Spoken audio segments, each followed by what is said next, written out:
Udhayanidhi sir பண்ணுற அக்கப்பொருள் பார்த்தீங்கன்னா, ஐயோ அவர் மறுபடியும் அவர் ஒரு துப்பாக்கி எடுத்தார்.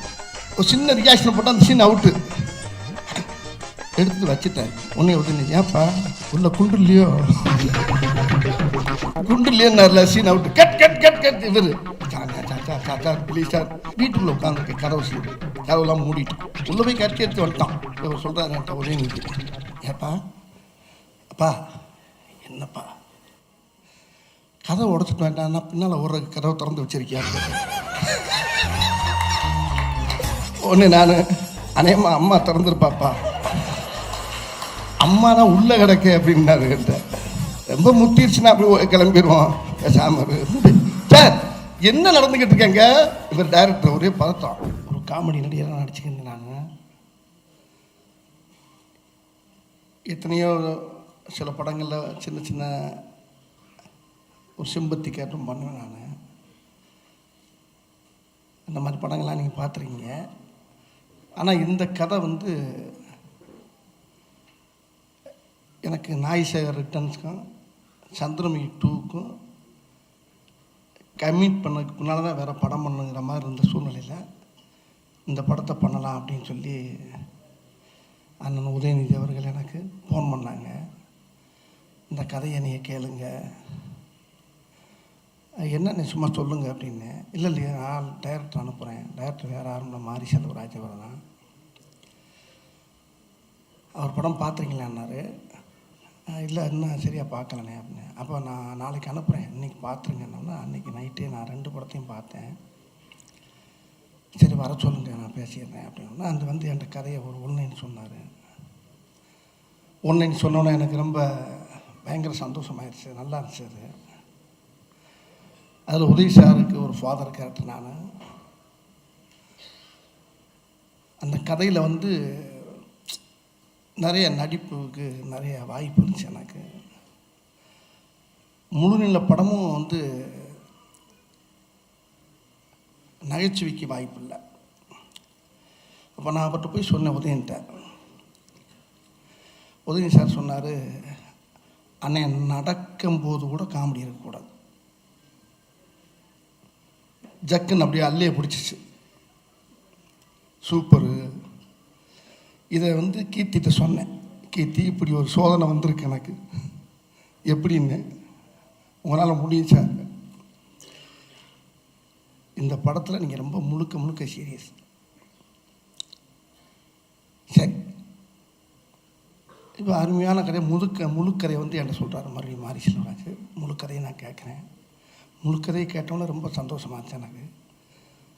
ஆனால் இப்படி ஒரு கதையை இவ்வளவு பொருள் செலவு பண்ணி ஏற்றுக்கிட்டாரு அண்ணன். இது முழுக்க முழுக்க அந்த கதைக்கு பெரிய மாமன் யாருன்னா டைரக்டர் மாரி செல்வராஜ் தான்.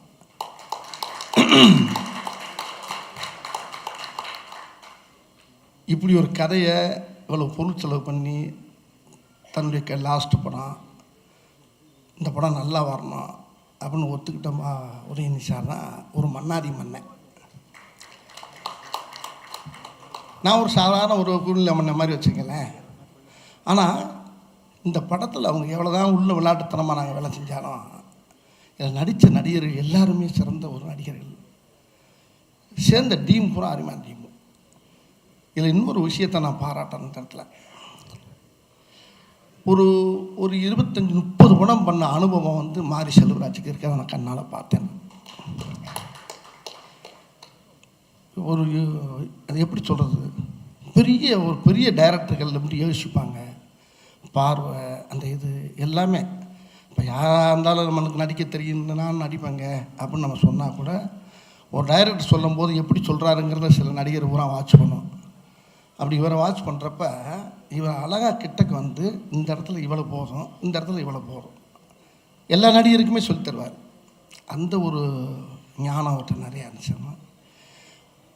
அதுபோல் அதிகமாக கஷ்டப்பட்டு வாழ்க்கையில் பட்னி பசிமாக கிடந்து போராடி வந்தவர்.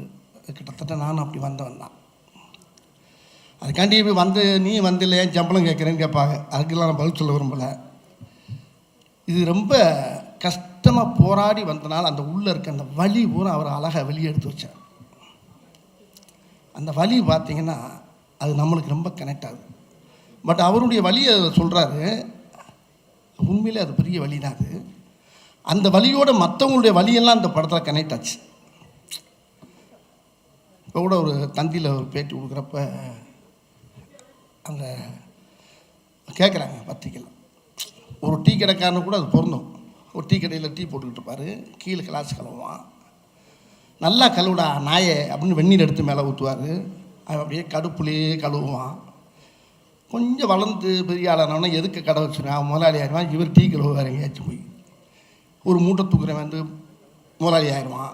இப்படி எல்லா பேருக்கும் ரொம்ப யார் பாதித்தாங்களோ அவங்களுக்கு பூரா அந்த இது கனெக்ட் ஆகும். அந்த வலி இந்த பாட்டு அப்படி இருக்கும். இதில் நிறைய விஷயம் பார்த்தீங்கன்னா, ஷூட்டிங்கில் நாங்கள் எவ்வளோ தான் சீரியஸாக இருந்தால் கூட அவருக்கு சீரியஸ் வேணும், யாரும் சிரிச்சிடக்கூடாதுங்கிறதுல ரொம்ப கவனமாக இருப்பார். எங்களுக்கு ரொம்ப ஒத்துழைப்பாக இருக்கிறது தேனி ஈஸ்வரன் கேமராமேன் தான். இப்போ ஒரு சீனில் பார்த்தீங்கன்னா, அதை இங்கே சொல்லக்கூடாது, இருந்தாலும் பெர்மிஷன் வாங்கிட்டேன். பகவத் பாஷையில் துப்பாக்கி எடுத்து காரில் காட்டுறேன். ஏறிட்டார் காரில். ஏறுனா நான் துப்பாக்கி எடுத்து காட்டினேன். துப்பாக்கி அப்படியே இருக்கு. அவர் அப்படியே பார்க்குறாரு. பேசிகிட்டே என்ன திடீர்னு துப்பாக்கி எடுத்து காட்டினோம்னா, ஓ எல்லாம் செட்டப்போடு தான் வந்துடுறீங்களா அப்படின்னாரு. இங்கே உதயநிதி சார் பண்ணுற அக்கப்போர் இருக்கு பார்த்தீங்களா, ஐயோ அவர் மறுபடியும் அவர் ஒரு துப்பாக்கி எடுத்தார். நான் லேசாக கீழே பார்த்தேன். அங்கே காமெடி மைண்ட் வருது எனக்கு. ஒரு சின்ன ரியாக்ஷன் போட்டால் அந்த சீன் அவுட்டு அப்படின்னு சொன்ன போச்சுல்ல, அப்படி நீட்டினே அவனு துப்பாக்கி எடுத்தார். எடுத்துட்டு வச்சுட்டார். உடனே உதவி, ஏப்பா உள்ள குண்டு இல்லையோ, குண்டு இல்லையன்னார்ல, scene out. Cut cut cut cut. இவர் சாச்சா சாச்சா ப்ளீஸ் சார் கொஞ்சம் பார்த்து பண்ணுங்க, தயவு பண்ணி இவளை கையெழுத்து கும்பிடுன்னு அழுகிறாரு. அப்புறம் கொஞ்ச நேரஞ்சிட்டு பார்த்தா வீட்டுக்குள்ளே உட்காந்துருக்கேன். கதவெல்லாம் மூடிட்டோம். உள்ளே போய் கட்டி எடுத்து வந்துட்டோம். இப்போ இவர் சொல்கிறாரு என்கிட்ட, உதயநிதி, ஏப்பா அப்பா என்னப்பா கதவை உடச்சிட்டு வேண்டாம்னா பின்னால் ஒரு கதவை திறந்து வச்சிருக்கியான்னு கேட்டேன்.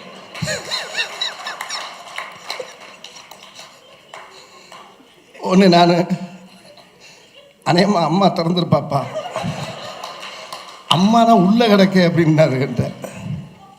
அப்படியா, ரொம்ப முத்திருச்சுன்னா அப்படி கிளம்பிடுவோம், பேசாமல் சார் என்ன நடந்துக்கிட்டு இருக்கேங்க. இவர் டைரக்டர் ஒரே பதட்டம். இப்போ அப்படியே கதவை உடச்சி உள்ளே வந்துட்டாங்கன்னா நான் பின்பக்கம் போயிடலாமாப்பான்னு கேட்குறாரு. கேட்குறாரு, டேக் ஓடிக்கிட்டு இருக்கு. ஒரே கூத்து. இந்த மாதிரி ஒவ்வொரு இடத்துலையும். இப்போ இதில் கேமராமேன் ஓட வந்து நம்ம அப்பப்போ அவர் வந்து தீவிர ரசிகர் மக்கள் மாதிரி. இப்போ காரை விட்டு இந்த கேரை வீட்டில் அடி வாங்கிட்டு வருவேன்.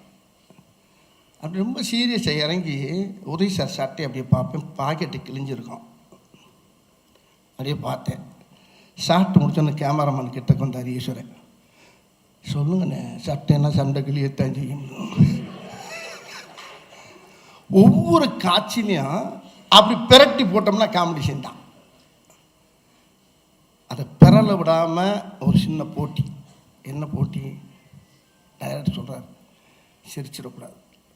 பார்த்துக்கண்ணே, எங்கள் சிரிக்கக்கூடாதுன்னு கண்டிஷனில் போகிற படம் இந்த படம் தாங்க அப்படின்னு. சிரிக்கக்கூடாது, யாருமே சிரிச்சிடக்கூடாதுங்க, அந்த அளவுக்கு நீங்கள் பார்த்துங்கன்னா. இப்போ எனக்குள்ளே ஒரு போட்டி வந்துச்சு. காமெடி பண்ணுற உள்ளே இருக்க வடிவேலுக்கும் இப்போ சீரியஸ் பண்ண போகிற இந்த வடிவேலுக்கும் ஒரு சின்ன சேலஞ்ச். நான் அவனை அமர்த்துறேன். எந்த இடத்துலையும் நம்ம சிரிக்க வச்சிடக்கூடாது, சீரியஸாக போகணுமேனு நான் போராடுறேன். கீழே பூரா கத்தி லேசாக பெருசுனா போச்சு, சீன் அவுட்டு. எல்லா இடத்துலையும் ஒரே மீட்ரு. அதை உதவி சார் ரொம்ப பாராட்டினாருன்னு இவர் பாராட்டினார். அதை விட தமிழக முதலமைச்சர் எனக்கு ஃபோன் பண்ணாங்க. எடுத்தவொடனே படம் பார்த்து 11 மணிக்கு இரவு 11 மணிக்கு ஒரு சிஎம் ஃபோன் பண்ணுவாராம். 1 மணி எடுத்தவொடனே வடிவேலு பிரமாதம் பிரமாதம் பிரமாதம். பிரமாதத்தை என்னென்ன மொத்தம் 9 பிரமாதம் சொன்னார். 9-10 பிரமாதம். பிரமாதம் பிரமாதம் பிரமாதம் பிரமாதம். அருமையாக நடிச்சிருக்கீங்க, வாழ்த்துக்கள். இதுக்கப்புறம் இன்னும் நிறைய விஷயம் சொன்னார், அதை நான் சொல்ல முடியாது. டைரக்டரை பற்றி சொன்னார், உதய் சாரை பற்றி சொன்னார். அதுக்கப்புறம் ரஜினி சார், சூப்பர் ஸ்டார், அவர் ஃபோன் பண்ணார் எனக்கு, ரொம்ப வாழ்த்தினார். அவர் கமல் சார் எல்லாருக்குமே தெரியும், மேடையில் போய் வாழ்த்தினார். இப்படி ஒரு அற்புதமான படத்தில் நான் நடிச்சிருக்கேன். இது வந்து என் வாழ்க்கையிலையும் நடந்தது தான். இதில் ஒரு நல்ல எனக்கு ஒரு வாய்ப்பு ஒன்று கொடுத்தாரு டைரக்டர் உதய் சார். அந்த வாய்ப்பை நான் இழக்க பார்த்தேன். நான் பயந்துக்கிட்டு ஏஆர் ரஹ்மானுடைய பாடல், அந்த பாட்டை யோபாரதி நல்லா எழுதிட்டார். அந்த பாட்டு உள்ளே போகிறப்பெல்லாம் நான் பீதியோடு தான் போனேன். உள்ள முதல் தம்முலேயே வந்து பட்டன் வந்துருச்சு, ஃபேண்டரில் இருக்குது. மாரி செல்வராஜுடைய அசிஸ்டண்ட் ஒரு பொண்ணு இருக்குது, சரண்யான். பின்னு இருக்காமான்னு கேட்டேன். அப்படின்னா என்னான்னுச்சு. நீ பொண்ணு தானே, பின்னை பற்றி தெரியாதா உனக்கு? உன்கிட்ட போய் கேட்டேன் பாரு, கொஞ்சம் இருங்க சார், பையில் வச்சுக்கிட்டு யாராச்சும் வாங்கிட்டு வச்சு சொல்கிறேங்குது. அது அட பாவியலா, பட்டன் வந்து மேப்பட்டன் நான் வந்து பிடிச்சிக்கிட்டே நிற்கிறேன். என்ன செய்யறதுன்னு தெரியலையே. ஏன்னா ரொம்ப போகுது, மேலே போகுது, ஐ பீச்சு கப்புன்னுச்சு கீழே. அம்மா அப்படியே பிடிச்சிக்கிட்டு பாட்டுன்னு. அப்புறம் உள்ளே இருக்க ஒரு கேமரா அசிஸ்டண்ட் என்ன பண்ணா, அண்ணே பெல்ட் இருக்குது, அதை போட்டு டைட் பண்ணுங்க அப்படின்னு வெளியில் வந்து காப்பி சாப்பிட்றதுல அவன் ஒரு பெல்ட் வாங்கினேன். அவன் பெல்ட்டு கனமாக இருந்துச்சு, உள்ளே போகலை. இன்னொருத்தர் ஏன் பெல்ட்டு கொஞ்சம் சின்னதாக இருக்குன்னே, நான் கொண்டாங்க, நான் அதை வாங்கி உள்ளே போட்டு பெல்ட்டை கட்டி உள்ளே போய் அதுக்கப்புறம் தம் பிடிச்சி பாடினா அப்படியே பாட்டு போயிட்டு சொல்ல சொல்ல சொல்ல முதல்ல சொன்னார், எல்லாம் பண்ணார். வேர்க்க ஆரம்பிச்சு. இது ஏற்கனவே சொல்லியிருக்கேன் உங்களுக்கு. அப்படியே வேர்க்க ஆரம்பிச்சு எல்லாம் போயிருக்கும்போது சார் வெளியே போயிட்டார். மாரி செல்வாஜி எல்லாம் டீ குடிக்க போயிட்டாங்க. இடையில இந்த கம்மியை போட்டுருமான்னார் அவர். போடுவோம்னே. அப்புறம் இந்த கம்மிங்க போட்டோம்னு சார் கூட கேட்டார் மாரி செல்வராஜ், இந்த கம்மிங்க எங்கே வைக்க போகிறோம்னு. வச்சுருவோம், இருங்க எங்கேயாச்சும் வைப்போம், பேசாமல் இருங்க அப்படின்னு போட்டால் அந்த பாட்டில் அந்த கம்மி பூரா உலகம் பூரா பேசப்படுது. அந்த தந்தானத்தானாங்கிற அந்த வரி அந்த அளவுக்கு என்னை பாட வச்சார். இந்த படத்தில் மாரி செல்வராஜ் அவர்களுடைய டைரக்ஷன் வந்து ஒரு பழம்பெரும் டைரக்டருடைய அறிவு. இந்த படம் யாருக்குமே கடைசி படமாக இருந்தாலும் இந்த மாதிரி படம் உதயநிதி சாருக்கு அமையவே அமையாது. இந்த படம் பெரிய வெற்றி படமாக இருந்து எல்லாரும் கொடுத்தது இந்த மக்களுக்கு முதல்ல நன்றியை சொன்னோம். உலக மக்கள் பூரா கொண்டாடுறாங்க, எங்கே பார்த்தாலும் எந்த தேட்டருக்கு போனாலும் அப்படியே பாராட்டுறாங்க. அந்த அளவுக்கு எனக்கு ஒரு நல்ல வாய்ப்பு கொடுத்தீங்க. உதயநிதி சாருக்கு வந்து பெரிய பேர் கிடச்சிருக்கு இந்த படத்தில். இதை விட இந்த படத்தை தூக்கி நிறுத்தினது இந்த மொத்த டெக்னீஷியன்ஸ். மாஸ்டர் திலீப் சாரு, அவர் Bhagwat sir, Lal sir, Vijayakumar sir, எல்லா பேருமே எல்லாம் கொஞ்சம். அதை விட இன்னொரு பெரிய முக்கியமான விஷயம் என்னென்னா, கீர்த்தி சுரேஷ் இந்த படத்தில் பங்களித்தது தான். அவங்க நடிப்பெல்லாம் ரொம்ப அருமையாக இருந்துச்சு. ஒரு சின்ன வயசுலேயே வந்து சாவித்திரி லெவலுக்கு நடித்த மக்கள் மத்தியில் பேர் வாங்கின ஒரு பொருள். அவங்க ரொம்ப பிரமாதமாக அந்த படத்தில் வந்து நல்லா நடிச்சிருக்காங்க. இந்த படத்தில் நான் மட்டும் ஹீரோங்கிறது ரொம்ப தவறான வார்த்தைன்னு நினைக்கிறேன். எல்லா பேருமே ஹீரோ. மெயின் ஹீரோ யாருன்னா டைரக்டர் தான். மாரி செல்வராஜுக்கு தான் இத்தனையும் போகணும். ஏன்னா அவருக்கு அவர் வயசுக்கு மீறின படம் இந்த படம். இவ்வளோ பெரிய லக்கேஜை தூக்கிட்டு போகிறது கஷ்டம். இதுக்கு ஒத்துழைப்பு கொடுத்தது உதயநிதி சார், லட்சன், ஆனால் செண்பகமூர்த்தி சார். அவர் எது கேட்டாலும் கொடுப்பார். ஆறுமுகம், தம்பி ஆறுமுகம், எல்லாரும் அந்த ப்ரொடக்ஷனில் அவ்வளோ பேர் ஒத்துழைப்பு கொடுத்து. இந்த அஸ்டன்ட்டு ஏன்னு சொல்கிறீங்க, ஒரு ரயிலில் விட மாட்டேன்ட்டாங்க. பார்த்தா அப்படி ஓடியார உழைப்புன்னா உழைப்பு. இப்படி ஒரு அஸ்டன்ட் இந்த படத்தில் நான் பார்த்தது எந்த படத்துலையும் பார்த்தேன். ரொம்ப கஷ்டப்பட்டு போராடி இந்த படத்தை நல்ல உழைப்பில் கொடுத்த படம் இந்த படம். இது மக்கள் மத்தியில் அழகாக போய் சேர்ந்து மக்கள்கிட்ட பெரிய வரவேற்பு பெற்றிருக்கு. இது வெற்றி விழா இல்லைன்ட்டார், இன்னொன்று இருக்கான் அதில் இருக்குது. அதில் எல்லோரும் நல்லா அதுக்கப்புறம் இந்த படம் இன்னும் எந்த லெவலுக்கு வசூலை சம்பாதிக்குங்கிறது மக்களுக்கு தான் தெரியும். எல்லா மக்களும் போர் அடிக்காமல் அந்த படத்தை பார்க்குறாங்க. நாங்கள் எனக்குள்ளே இன்னும் நிறையா படத்தில் இருக்கிற காமெடியெல்லாம் சொல்லலாம். அந்த காமெடியை நினச்சிக்கிட்டே போய் படம் பார்த்தாங்கன்னா அங்கே தப்பாக போயிடும். இது பின்னால் அப்புறம் பேசிக்கிறோம். ஆக இந்த படத்துக்கு ஒத்துழைப்பு கொடுத்த எல்லா டெக்னீஷியனுக்கும், இந்த படத்தை தூக்கி நிறுத்தின பத்திரிக்கையாளர்களுக்கும் எல்லாருக்கும் என்னுடைய வணக்கத்தை தெரிவித்து முடிச்சுக்கிறேன். வணக்கம்.